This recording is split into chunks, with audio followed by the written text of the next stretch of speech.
जो मुस्कुरा रहा है उसे दर्द ने पाला होगा, जो चल रहा है उसके पाँव में छाला होगा। बिना संघर्ष के इंसान चमक नहीं सकता, जो जलेगा उसी दिए में उजाला होगा। संघर्ष क्यों बचे संघर्ष से? संघर्ष ही तो जीवन की आत्मा है। जितना कठिन संघर्ष होगा उतनी ही शानदार जीत होगी। एक बार एक किसान भगवान से बहुत ही नाराज हो गया। किसान बहुत मेहनती था। बहुत मेहनत से वह खेतों में अनाज उगाता, उसकी देखभाल करता, पर अक्सर उसकी फसल खराब हो जाती। कभी सूखा पड़ जाता, कभी बाढ़ आ जाती, कभी तेज धूप, कभी आंधी, कोई न कोई कारण बन ही जाता कि उसकी फसल खराब हो जाती। एक दिन वह किसान गुस्से में आसमान की ओर देखकर भगवान से कहा, हे ईश्वर, आपको लोग सर्वज्ञता मानते हैं कि आप सब जानते हैं, कहते हैं कि आपके इच्छा के बिना एक भी पत्ता नहीं हिलता, पर मुझे तो लगता है कि आप छोटी सी छोटी बात भी नहीं जानते। आपको तो ये भी नहीं पता कि खेतीबाड़ी कैसे करते हैं। अगर आप जानते होते तो हर समय जो बाढ़, आंधी और तूफान आते हैं वो कभी नहीं आते। आप नहीं जानते कि कितना नुकसान उठाना पड़ता है हम किसानों को। यदि आप मेरे हाथ में यह शक्ति दे दे कि जैसा मैं चाहूँ वैसा मैं मौसम कर दूं, फिर आप देखना मैं अन्न के भंडार लगा दूंगा। भगवान इस किसान के तीखे वाक्य सुनकर मुस्कुरा रहे थे और वह किसान के सामने प्रकट होकर बोले, मैं आज से तुझे यह शक्ति देता हूँ कि तुम अपने खेतों पर तुम्हारी जैसी इच्छा हो तुम वैसा मौसम कर दोगे। मैं बिल्कुल भी दखल नहीं दूंगा, तुम्हारी इच्छा से सब कुछ होगा। किसान बहुत खुश हो गया। किसान ने गेहूं की फसल अपनी खेतों में बोई।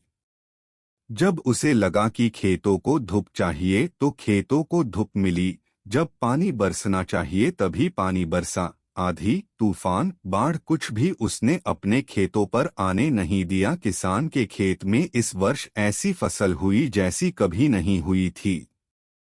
हरी भरी लहलहाती फसल देख किसान मन ही मन वह बहुत खुश हो गया और सोचने लगा, अब सबूत के साथ दिखाऊंगा भगवान को कि इसे कहते हैं शक्ति का सही उपयोग। मेरी सफलता देखकर उन्हें अपनी नियम जरूर बदलने पड़ेंगे।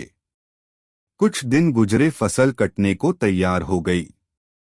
किसान बहुत उत्सुकता के साथ फसल को काटने लगा, पर जैसे ही उसकी नजर गेहूं की बालियों पर गई तो उसने अपना सिर पीट लिया और वह रोने चिल्लाने लगा।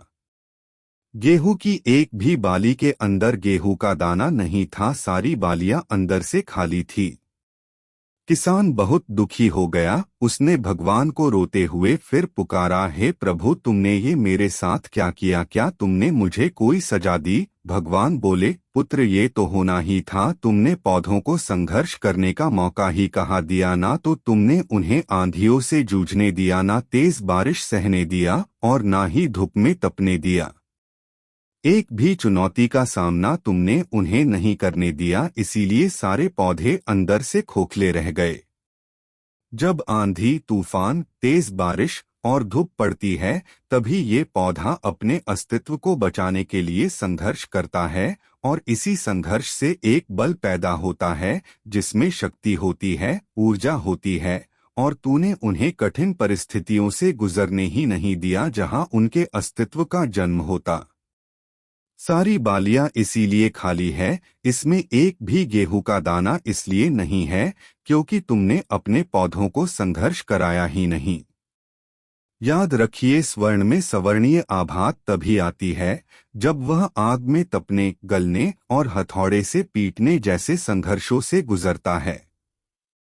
कोयले का टुकड़ा हीरा तभी बनता है जब वह उच्च दाब और उच्च ताप की मुश्किल परिस्थितियों से गुजरता है। इसी तरह यदि हमारी जिंदगी में कोई संघर्ष ही ना हो, कोई चुनौती ही ना हो, तो हम भी गेहूं की बालियों की तरह खोखले रह जाएंगे, कोई अस्तित्व नहीं होगा हमारा। विपरीत परिस्थितियां, चुनौतियां, समस्याएं हमें और अधिक निखारती है। यदि जीवन में कठिन परिस्थितियां और चुनौतियां आए तो घबराना मत, बल्कि सामना करना। विश्वास करना कि आप और अधिक निखर जाओगे और अधिक मजबूत बन जाओगे। किसी ने कितना सही कहा है। जिंदगी जीना आसान नहीं होता, बिना संघर्ष कोई महान नहीं होता।